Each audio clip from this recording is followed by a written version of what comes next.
Yan talaga. Yan. Oh, super young pa to. Ganda. Okay, go. Ano yan? At saka ang kinis. Ginagawa yan? Ginagawa ka na kasi ng pagkakinan?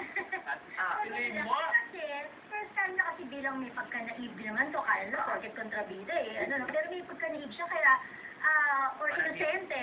Parang hindi. Dahil first time yung gumamit nung natawag na tampon. Ano yung tampon? Yung Well, na, di di ba? ba yung tampon na kakasip? Dahil kailangan niya kasi na mag-dating shoot sa isang eksena, sa isang soap opera na huling ginawa niya.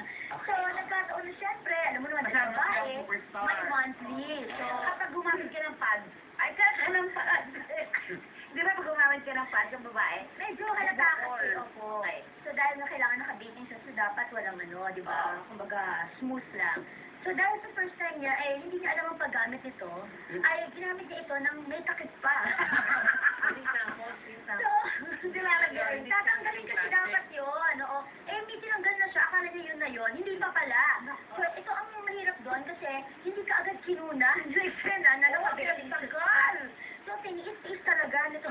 Yung character actress, oo, talagang hanggang sa hindi na siya makatiis at lumapit na siya kay Direk. Ano Direk, matagal pa ba? Kasi parang masakit na.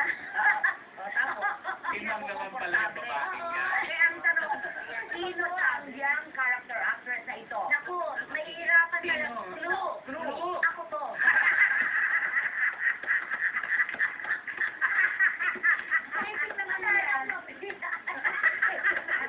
Hindi, hindi kayo mag-aaway ng Kristo. Hindi, nakaka-relate naman kasi sa mga kung katulad ko na hindi alam magamit. So, magtatanong kayo sa susunod.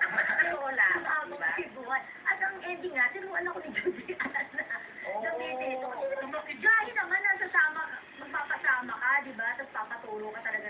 So, yun lang naman, kailangan ko yung Tumakit din yung puson mo noon. Bakit? Hindi naman. Nilalagay doon mo. Meron. Wala. Bakit? Hindi na ba nagmamadali? Na-absorb niya yung blood.